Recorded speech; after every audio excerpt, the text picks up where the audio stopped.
Good morning everyone. Pupunta tayo ngayon sa Pasig mga pards.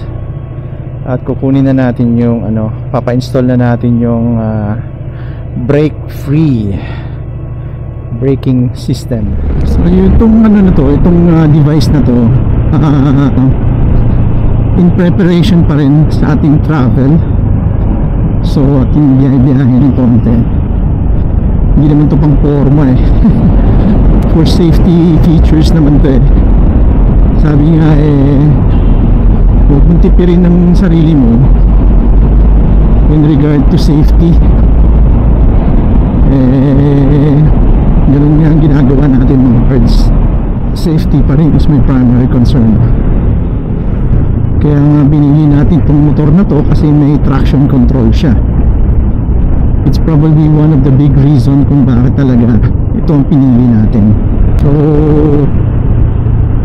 nasa lang talaga yan, nasa iyo naman yan kung gusto mo mag-upgrade o ayaw mo mag-upgrade, nasa iyo yan. Depende talaga yan sa preference mo tsaka sa budget, of course. Nga Chingy yung aking papakabit, may lumabas ngayon 15,000 lang. Chingy is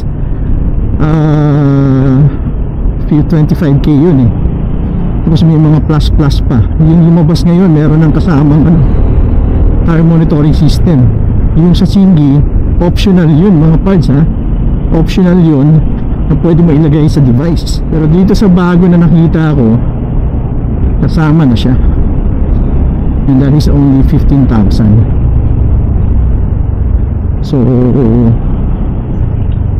comparison with the two, obviously meron talagang magra-rise up talaga na competitor meron talaga hintay lang kayo, baka meron pang mas lalabas dyan. Tapos yung Chingy, since sikat siya ngayon, bababa na presyo nun kasi yung mga nauna of course 20,000 dati yun yung first kong tinanong, tapos naging 25k na ngayon because of the demands. So yun nga, hayaan mo na. Kung concern mo parang hindi masira yung cellphone mo, may magpakabit ka talaga nun. Left Huwag left. Excited na ako malagyan. Sana hindi siya ganun kabigat.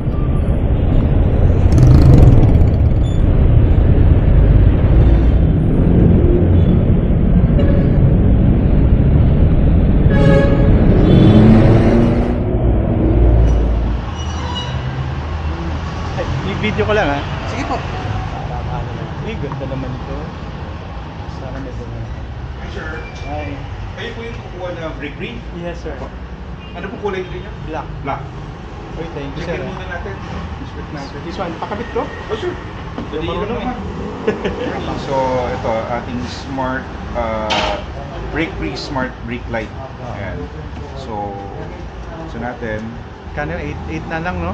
Ang regular price po nito is 10,690. So naka 20% off po tayo ngayong That's February. nice. Actually hinahanap ko yan bro, nahirapan ako kasi sa SEC ganun pa rin presyo Ito po yung laman, so merong reminder na kung pwede basahin natin talaga yung nagbabasa naman ako ng manual. Yeah, ng manual. Para lang malinaw.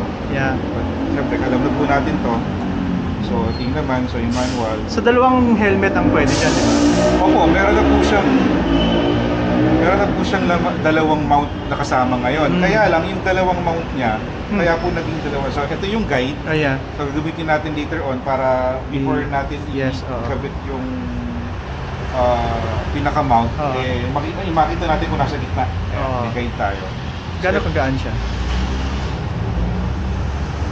Gaan lang pala. Hindi siya ganun ka, pero may weight ng konti. May weight kasi ang nagpapabigat naman yung battery Oo. Yung battery, pero yung mga ilaw na LED very light lang po. Yes, oo. Tingnan ko lang sir kung may charge to Meron kasing iba na naka-charge siya. That's nice. 1, 2. Yan. So yung 2 around 50% pa po yung charge niya. Ayan. Kapag maganda yung charge, usually 1, 2, 3, 4. Ganun, 1, 2, 3. So nagbi-blink siya ng 1, 2, 3, 4. So yung 1, 2 is mga at least okay pa, mga 50% pa. Okay, that's good. So ito yung patayin natin. So ano naman siya, ayan. So ito yung isang mode na full siya, pero pagka, ayan, umano pa rin siya. So nagpa-brighten up pa. Sobrang bright niya. Parang sa park light, di ba park light may ilaw? Pero pagka nag-brake ka, ayan. Nice. So ito yung isang mode, para siyang nagpa-pulse. Okay. Ayan. So may ibang gusto yung pero ganyan. Pag nagbi-brake, okay pa rin. So I think maganda yan gamitin pag nag-traffic, mga ganun. Tama, di ba? Medyo isang pindot lang 'yon. Isang pindot lang. Tapos ito yung battery saving mode. Saving mode. Which is okay lang din. So meron siyang dalawang mount, pero magkaiba po siya ng size. Okay. Hindi po siya same size. HJC yung isa kong helmet na carbon. Kaya po merong magkaibang size kasi merong ibang helmet na medyo malalim. So kaya medyo naka-protrude siya para kasi pagka same yung I think that's for my HJC siguro. Sige po. So may nabibili naman ganyan. Meron po sir. Nice. Magkano yun sa inyo? Yung ating mount, sir, ito po 890 po. Dalawang piraso na naman. That's nice. At least pwede kong magamit sa ibang helmet ko. Kasi nga ang ano naman ito, transferable. Dami pa lang dito. Accessories. Ito yung mga regular. Regular. Sa dalawa. Sige na nga. Kainis kasi laki ng isa parang hindi magamit Ito yung ating, yun nga lang, ito nga, charger hindi pa siya ginawang Type-C Kaya nga Sige, installation. So, ang kabit nitong pinaka-mount is yung maliit pa sa taas, yung malapad na sa baba. Yan, kasi dito rin siya. Okay. So, ito po ba sir? Itong kataas or ibababa ko? Ano mas prefer? Ano bang sa tingin mo? Actually, tataas ko ng tingnan natin. Dalawang kulay lang yan? No? Black and white po. Dati nga black lang bago lang po yung white. Talaga? Pero pinakamaganda nito sir, before mo talaga siya isabit. Kung pag umuwi ka ngayon, huwag mo muna kabit. Okay. Excited pa naman. Although para advisable. Pero ako kasi may curing method. Ako kasi like for example, kinabit namin yung kay Coach Mel.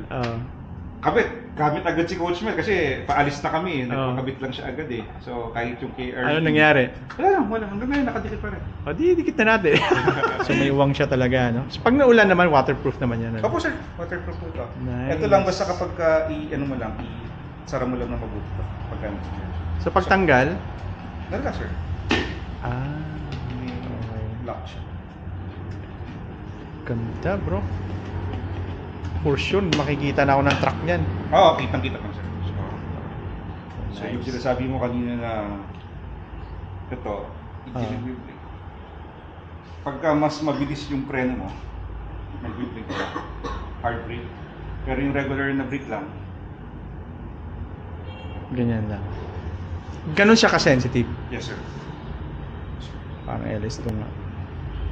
So kaya ang sinasabi natin, even if mag-downshift or throttle, bitaw, siya. Kasi automatic yun, slower Kasi naka-gyroscope to Tsaka accelerometer So inaano rin pala siya? Tawag nito? Ina-calibrate din siya? Hindi. Ibig sabihin yung accelerometer, yung acceleration yung parang kapag nag-accelerate ka, tapos humina, nagde-detect niya yung acceleration saka yung increase saka yung decrease. So yun yung accelerometer. Yun namang yung sa gyro naman, I think it's more on the positioning. For example, ito. Yung movement, gagalaw-galaw ka ganyan, wala. Pero pag ganyan, meron. Diba? So yung gyro yung gumagana rito. Sa gyro, hindi naman. Parang bagay na bagay sa kanyang pula, no? Oh, sir, actually. Kasi naman bagay sa kanya. Sa mga black Kaya nga parang bagay na bagay sa kanyang yung red. Tapos yung red, pagka-red niya, nag-match. Match nga Nag-match siya rin sa pagka-red ng helmet mo Hindi siya off-red So pag isang press, yung lahat, yan. Yan yung madaling madlobat ka. Saka ito. Ito yung automatic naman siya sir. Actually ito nang ginagawa niya kapag I think kung di ako nagkakamali, pagka 25% na lang siya. Halimbawa, nag-start ka na nakaganito. Pagka nag-25% yung battery automatic mo, nagiging ganito na lang siya. Okay. Yan, nagiging ganyan na lang siya. I think hindi ko rin magamit masyado yung sobrang maliwanag. Pero Siguro ang ganda nito, sir, for example, ito, di ba? Oh. Tayo sa labas, napakaliwanag. Ganda, no? Ganda ng kulay niya, bro. Ayan, oh. Bakit kasi, kahit maliwanag. Kaya nga, ano. So, parang brake light siya talaga. More, but sa night time, syempre, ibang usapan yun. Oo, ibang usapan yun. Kaya nga napaano ako, bro. Kaya sabi ko, ay, hanapin ko yan dito sa Pilipinas. May nakita kasi yung nakamotor na ganyan. Eh. Sabi ko, naka-Ducati. Tayo lang po, sir, ang authorized right now sa Pilipinas. Hindi ko sinasabing exclusive. Hindi ko kasi alam kung may ibang makakakuha. Si Sek, di ba? Meron Hindi, siya. sa akin po galing kasi. A few moments later. So ito yung sinasabi ko kanina na 15,000. So itong device na to, kailangan mirroring pala siya. Meron siyang feature na phone mirroring. So actually ang So wala siyang maps talaga na naka-installed. wala, sir. Wala. Okay. So automatic siya nagko-connect sa cellphone mo. So una sa lahat meron siyang dashcam. So Okay. meron siyang dashcam. So ito yung front, Oh wow, ganda. ito yung back. Oh, Ayun, no, pogi oh. Tapos pwede rin siyang So sa ito regular nag-charge maps. naman siya internally. Ito sir, ano to? Naka-link sa battery na natin to. So always on. plug and play na lang. Plug to. and play na lang. So maps, Google Maps or Waze available. For example, kung may messages, makikita mo lang sir yung nag-message pero hindi mo siya pwedeng basahin. Ah, okay. Kung meron kang Cardo, pwede niyang basahin sa yung message. Ah, okay. Yun nga, yung sa TPMS naman, punta ka ulit dito. Then meron siyang panel. So makikita mo, actually so, ito, 28 so accurate yan. 28 and 31. Accurate yan, Yes, accurate po yun. Synchronize. Yes sir, yes. Nice Looping po yung recording kung gusto natin makita yung records niya. Ayan. So automatic merong front and back din na recording. Ganda, bro. So pwede mo rin gamitin sa vlog, no? Sir, pwede mong gamitin sa vlog. Ang gagawin lang natin, meron siyang meron siyang app na kailangan mo siya i-download dyan. I-download yung app. So, ito live, nakikita ko yung live niya. So yan, live siya. Yeah. So live din siya. Yan. Tapos kung gusto kong mag-download, ma-access ko yung inaano pa na ina-update niya. Yan. Ma-access ko yung naka-record so, sa kanya. Mo nga siya. So, pipiliin ko lang. Ito, for example. Tapos download Tapos ito, download ko lang siya. So may download. May download feature siya. Okay. Ganito yan. So, okay. Yan, bro, pag-ipuna ko yan. Kunti na lang. Kailangan lang mag-start, bro. Yung kung sa baba, kasi una namin binuksan yung baba, inopen namin siya noong 2023? 2, November 2022. Tapos itong taas po, ngayong November 2023 namin inopen. Meron akong top box, bro, na retractable, na expandable. Meron tayong meron. Wala lang ako stock dito, sir. Pero Yun ang dapat i-offer mo kasi sobrang the best yun for me. Itong boots minsan natin, kasi maganda yung... So, Elevate is Italian brand. No? Oo. Pero ang pricing po natin is only 9,900. So for high-cut boots, very competitive ang price compared. Bro. Mahal yan, alam ko eh. Ito is 6,900. Waterproof. Ito hindi, mesh type. Pero ganun din, malamig sa paa, saka makomportable. So pero Actually gusto ko to. pag tinignan mo sir, di ba mukha siyang hindi ka nag-ride. You can actually use it every day. Totoo. Yun nga yung type ko eh. Hello bro, naniniwala talaga ako sa SEC. Maganda yung product talaga dito. Yes sir. Promise. Okay. Naniniwala ako dyan. Kasi yung SEC na top box ko, sobrang tuwa ako. Ito yung bago nila, di ba? Ito yung nakikita yung sa loob. Nakakatuwa nga ito eh. Ayun, nakikita sa loob to eh. Ano? Transparent. Ang galing eh. Translucent actually. Kaya nga. Transparent. Hindi pa nakadikit yung ano yun. Okay lang yan. Ganda, no? Meron din siyang white and coffee colors. Kaso tinigilan ko na kasi ganito kalalaki. Kaya okay sa akin yung expandable talaga. Then we have really good, hindi pa nakasabit yung jackets na bago.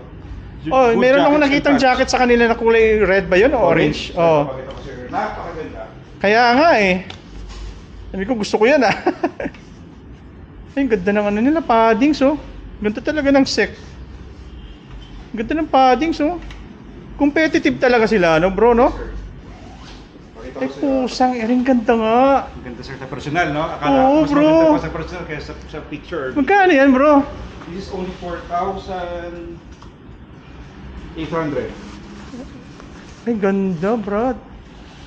Ano na po XL to, sir? yan? Water repellent na to. Kaya nga. Ay, pusa. May maganda pang Iron Man, bro. Hindi ba to yung color na to, sir? Hindi talaga. Sakto yan sa helmet ko, bro. Oo nga! May ligaw sa pula eh. Kaya tinakantsawa nila ako. Wala kang pula na jacket. Anong gagawin mo? Safety endurance ko. Maganda Ganda, talaga. bro. Pwede mo siya pang araw-araw, ha? Ako, ito gamit ko ngayon. Yung pang regular lang, mga office, mga Tama, ganun. sir. Tanggalin mo lang yung pads or... Oh, actually tinatanggal ko yung likod eh kasi yan lang talaga nakakapag ano dyan. Yung Papakita. gilid, okay Pwede lang na, yan. oh.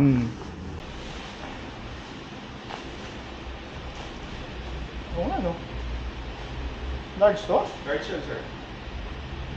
Ako, sir, naka-medium ako, Parang feeling ko ang payat ko nito. Hindi naman pala ganun kabigat. Okay lang. Sakto. Salamat, sir. Ingat po, ingat po. Ingat lahat. Ikot lang ako.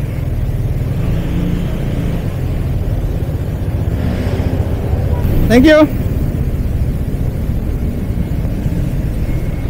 Okay, first review sa ating helmet. Medyo may weight na siya ng konti compared dati.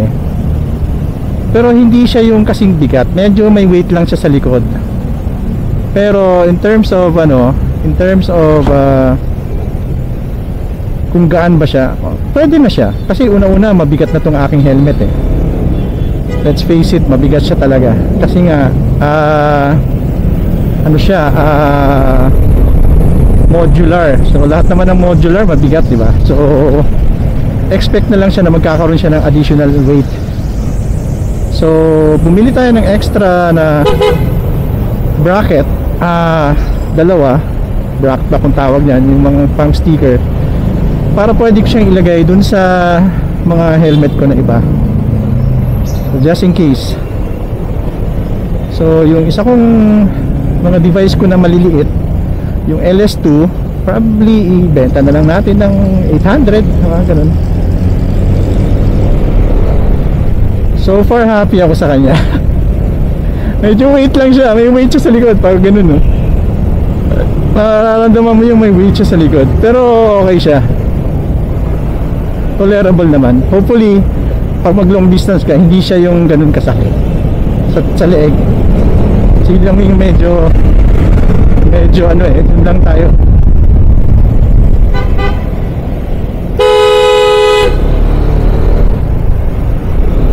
Wala, may braking system na tong helmet ko. Alright lang, dito na tayo mga parts. And review natin sunod kumusta na tong ating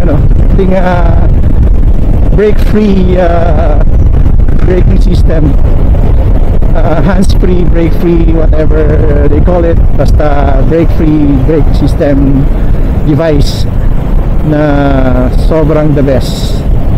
Na tupad na rin ang ating pangarap na isang maliit na bagay lang na pwede nating tuparin, na basta pag-ipunan nyo lang, no? Huwag kayong magbumili ng bagay para sa helmet nyo na hindi yung pinag-ipunan, kasi mas maganda yung pinag-ipunan, pinaghirapan, kaysa dun sa kukuha ka lang sa savings mo just for the sake na magkaroon ka lang ng device na ipang-upgrade mo sa motor mo.